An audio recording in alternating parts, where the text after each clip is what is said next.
موضوعی که امروز انتخاب کردیم بخشیده به روز مادر است. تکنیکوم درآمدم کلین شدم. من مثلا محاله نمونه‌ای میگوید من همه جا جیغ میزنم. چیزی بودم هم یک تمیز پاچم بودم. هم تو یک چاینه که بودم اون مگه تحقیق مون مگه از دیگه بیار میکردم. من مجبور بودم که همون 2 ماه 3 ماه مونده قینو آیم با کار میبرم. در کجا کار میکردید؟ او 10 فرزند خودم دستی تنهایی کلی کلام کردم بچه. 7 دختری که همه کنجه هم پسر از 3 صنف شد. 5 فرزند در خانه خاین و مادرم در خانه من به خواندن در آمدم. 56 تا ایوره دارم.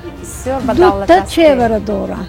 من اینو خودشون من نقص دیده از همین استانوفکا پشتشون پایده رفته معقول کده کلی کده اومدم.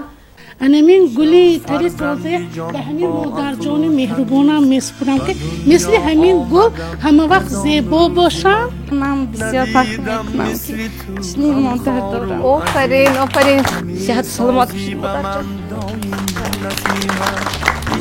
فرزندی جان با عقل و تمیز آفتابم مادرم ماهم مادرم دعایت رهنمای راهم مادرم و دیده میمالم من خاکی پایم اگر درویشم یا شاهم مادرم.